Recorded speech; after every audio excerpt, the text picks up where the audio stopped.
What's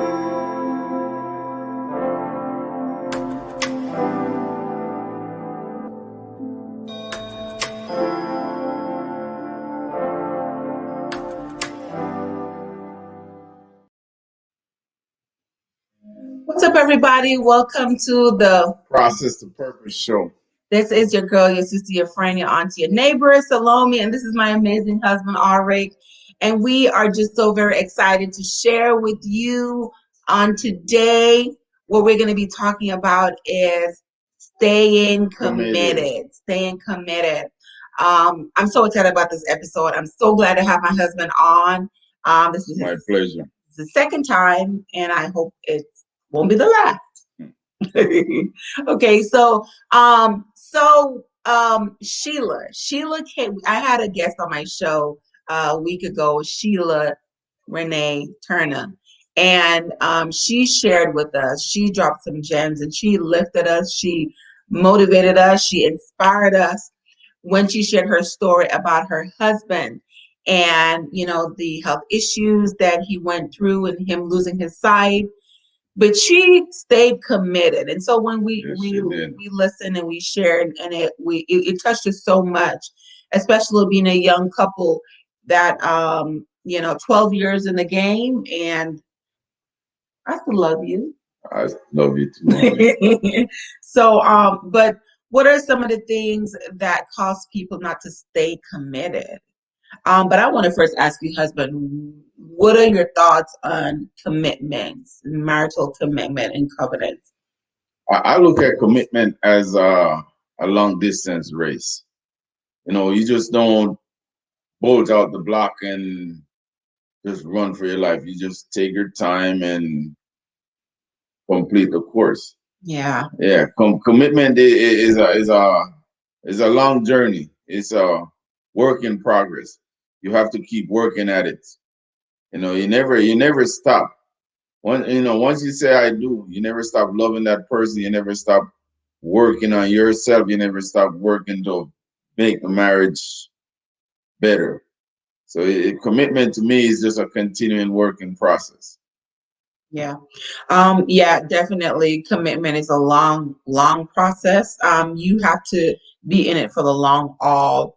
A marriage is a covenant. It's not only a covenant with your husband or your wife. It is a covenant to God. Yeah, so true. That's why we go in front of a pastor and they, now they go in front of a lawyer, the courthouse, whatnot, whatever. But it says for better or for worse. So Till death do us part. And so if you look at it as a covenant, then you will understand it differently. And so she shared about her husband. They've been married for 30 years. So exciting! Congratulations again, Sheila. Yes. But during that time, her husband had health issues and lost his sight, and she remained committed.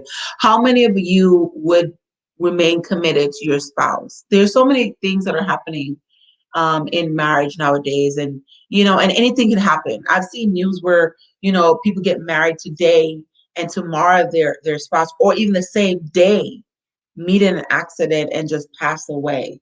Yes. I was so inspired by Miss Sheila. Just the drive to keep. She knew she made that vow and that commitment to her husband, and not to turn her back on him when he was down, and to just help build him up, and let him know, yeah, life goes on, and I'm here for you. That was very inspiring, and I'm just proud of you, Miss Sheila, a strong Black woman. I just hope God just continue to bless you and strengthen you and keep you and your family. Yeah, most definitely, most definitely. But I mean, even with us, sometimes don't want to say I worry, because is it why worry when you can pray? But even when you leave the house, I think, and I pray first. I pray, but sometimes in the back of my mind, I mean, I'm human, and so sometimes I wonder, are you going to come home? And I'm making sure that I'm praying for you. I'm loving you. I'm serving you. I'm making sure I'm doing what I'm doing, because I don't even know when it would be the last time that I get to do that. And so many things are happening on the road. I know even in the mornings, it gets so windy and I'm like, okay, well, make sure you're careful. um you know People go out and don't come back home, So or true. they go out one way, that you get a call, they're in a hospital, they lost a limb or anything. Are you going to stay committed? When you're in a marriage, you have to stay committed to that Have to. marriage, that you will be there for your spouse to help them in every area that they need you. Yes. And so that is commitment. When it's hard, I believe the true test of commitment is when something bad happens and you truly know, because I don't think you really No, ever you know. don't. And it's good when everybody's healthy and financially you guys are everybody's in a good place. It's easy. It's when the bills are due and there's no money to pay the bills and there's a health issue and all of that. That's what really tests your commitment and to see if you are really who you said in front of the pastor or the judge you were. So it's when you have hard times, that's what really tests you to see if you're in it for the right reason or you're in it for the long haul. And as I say, commitment is a daily struggle, and it's as I say, it's a long distance race. It's not a sprint. You know, it's not just a quick burst of energy. You have to be in it for the long haul and just keep progressing and moving forward. So in that breath, the same thing that you just said, babe, and I love that you said that, because I think it's important for us to be able to do things that will cause you, like a couple, to maintain that stamina and that strength to go that long distance. Would you Yes, agree? yeah, oh, most definitely, and that has to do with communication with each other, even on small things, because miscommunication causes a lot of issues. And to me, something might be minor or no big deal, and to you, it's a major issue. And sometimes people say it's not what you say, it's how you say it, or it's what you don't say that causes the issue. So, part of commitment is communication. You have to communicate with your spouse or your loved ones and just let them know. Yeah, especially when it comes down to your feelings. So even on communication, I'm glad that you mentioned that too, because what I have learned, which has been a lesson to me, but it's important, and people talk about communication, but communicating to understand, that this is my husband, he's different from me, and we have different views, like a lot of Different personality. different personalities. So true. And so I had to learn how to communicate with an understanding that he may not see it the way I do, but I have to, say, okay, well, I understand what you're saying. How do we meet in the middle? So that Yes. is my way of understanding. You grew up differently. You've seen some things. You're wise. Yes. And I'm more of an introvert. You're extrovert, and you're more people friendly. I would mind. I'm staying to myself sometimes, but at the same time, make this marriage work. We have to meet in the middle, and it's not about me anymore. It's not about you. And we both sometimes we have our own selfish reasons, our selfish ways, our for doing things, not thinking about the other one. And we have to remember, whatever you do, you might not think it does, but it does affect your partner. And Everything. whatever your partner does affects you. And so, you have to, sometimes check your own ego and think about your partner. Absolutely, absolutely. But supporting each other through everything that they do, like your dreams, your aspirations. It is important to and even communicate that support. Sometimes it's just like being a cheerleader, like rooting for your partner, and you That root for is me. true. That That's that's true. important. I mean, because we're different and we do different things. We're still one, and so you show your support, I show your support when you're doing things, but we have to always communicate that support as well. Because sometimes it's not just the tangible things that you can do for someone, but just being there and being present. and Yes. knowing that, I'm committed to this. I'm committed in helping you and pushing you along as you strive for what it is that you're striving toward. So commitment is so broad, but it is really the couple coming together, understanding that this is us. This is us. And Yes. we I think there's this thing with the triangle, like this, like God is here, and then the spouse, and the closer you get to God, this is you, and your marriage is sacred, and you have to honor that. You have to honor that and stay committed to the course, committed to what you have vowed. Even the conversations that you share Yes. privately, you have to stay committed to. So it's just not, um, I'm not going to cheat on you, but in other things you're not committed, right? Because people think, okay, well, because the spouse steps out on you, that's the whole thing with commitment. That's just a part of it. That's a Yes. major part of it, but it's just a part of it. Yeah, that is so true. And then when you're in the marriage too, and this is part of commitment. Whatever, if you have a strong point in the marriage, work on it, build on it. Just don't settle. Okay, I'm strong in this area, so my wife needs to catch up to me. No, build on it and help your wife along, help your partner along. So because as we have a saying that says, steel sharpens steel. So it's up to me to motivate you and you to motivate me, and keep pushing. I can't have one pulling and the other one pushing. We have to be going in the same direction for this commitment and to work. Absolutely, absolutely. Staying committed in every area. So we talk about communication. We talked about just being there, supporting one another, staying committed and supporting one another. One other thing I wanted to share with couples also, or singles who are desiring to get married, that and Sheila talked about this too. We talked about that about premarital counseling And during the marriage counseling, and there's during the nothing marriage. wrong with that at all. Nothing wrong with that. I'm like, sometimes I'm like, I need to be fixed. I need somebody to tell me about myself so I can get myself all the way together. And so it's important to have that also. But for those who are desiring marriage, go and sit with a spiritual counselor. And it helps to prepare your mind. It helps to prepare your mind to see whether is this something that I truly Marriage is a want. lot of work. It's not easy. As we say, anything that's too easy anyway doesn't last.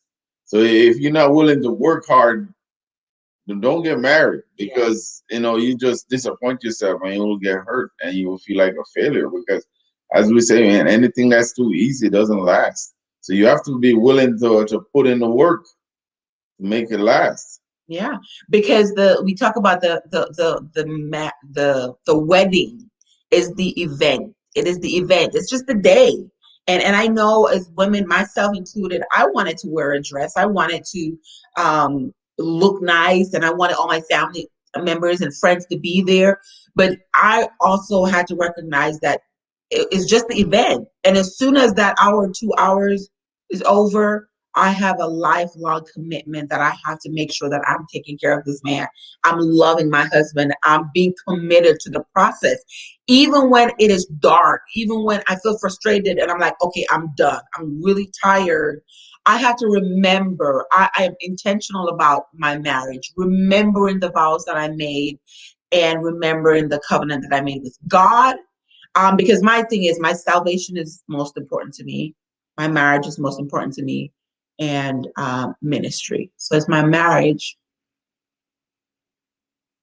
my salvation, my marriage, and ministry is important to me. So I have to ensure that that's always in the back of my mind or the front of my mind or whatnot, so that I can stay committed to you, Yeah, that's so true. even when you're getting on my nerve. And vice versa, Oh, that is so when you're true. getting on my, like, even so I love my husband. I have a faithful husband. I'm not worried about the outside things. Let me just be frank with you. You may have that, right? Or people go through serious things, right? But I also know that sometimes it's the little things that really get to you. The little, like, like, into, like, internal stuff, even household stuff, like everybody will talk about throwing out the trash or taking up this or doing that. even though we work with each other and I understand my husband and he worked so hard and I'm like, okay, well, I'm gonna just serve him. But sometimes it's just the little things that adds up. And so if we're not communicating or if we're not on the same page and if we don't remember that this is a process too, some people just feel like, okay, well, it's just cheating. It's just like you just leaving and not. No, it's not just that. That is a huge part of it, Yeah. but it's not just that. But it's the little things. So it's just remembering that you need to stay committed to the process That is so. and to your husband and to the covenant that you make. And so our goal tonight was just to share a little bit about, how we deal with situations when they come up to an extent. We're not going too deep into things. I'm sure we'll share more as we go along. But it is important for you to know that what you have desired in marriage is a good thing. Marriage is a good thing. It's a beautiful thing. A beautiful thing. Amazing. My husband, I always share this with him. Like sometimes when we're having like a tic tac or whatnot, or a disagreement, or argument, or whatnot, if he leaves and go away, I wish he was here that we can have that tic tac because I'm missing him, and so I remember that, okay, well, it's better to have him dealing with issues than him not being here. And so deal with the issues, talk about it, communicate, love each other, and just trust God as you're going through the process because nothing is easy. And I leave you with this. The Bible says in Ephesians 4, verse 25 to 27, be angry and do not sin. Do not let the sun go down on your anger and give no opportunities to the devil. Meaning, yes, I can get angry at my wife, but I'm not going to get angry to the point where it's going to cause me to sin. Yes, we have disagreements, but it's not going to get to the point where it's going to cause me to disrespect my wife. The vows that are made, for better or worse. So I'm not going to do all of that. So, and they say, don't ever go to your bed angry with your partner. Don't ever do that. And I'm learning too, because sometimes we do really take it to another notch. And stay committed, stay committed, stay committed. And that is just our mantra, to stay committed to you today. And for those who are desiring marriage, premarital counseling, talk about it, get to know each other, get to know the things that are possible, like things that will happen. So you can brace yourself for it and understand what it is to be committed and being in a marriage. Marriage is a beautiful thing that God ordained himself. He went out and he shared instructions to us as husbands to love your wives as God loved the church. That's deep. That's really deep. And wives should be submissive and honor their husbands. And that's deep too, because it takes a strong person to deal with the things that they deal with, and husbands loving your wife no matter what. And so, because we're one, we're going to stay committed. Like I'm committed to you. Are you committed to me? Definitely. Fully? Definitely, 100. No reservation? None If I should lose my arm or my foot tomorrow, I'll be right here, honey. Take care of me? Yes. Definitely. And just do what I say? I love you too. I love you too. But thank you so much. Thank you so much for coming on. And I hope you enjoyed this episode. We didn't want to be on here too long, but please let us know if you want us to come on and share, or if you're interested in coming on and sharing about being committed in a relationship. So we thank you and we love you. And I'm just going to play my song going out. Listen, I don't know what you are going through in your marriage, whatever it is. I am asking God to work it out for you. And so my single that is on all musical platforms says, God worked it out. I am praying that God will work it out. And I don't know why my music is not working right now, but I am just going to play it real quick and then we will be out. God bless you. And thank you so much for joining. Remember to subscribe, like, and share this video. Comment on this video. Be a blessing to someone else. God bless you. Bye-bye. God bless.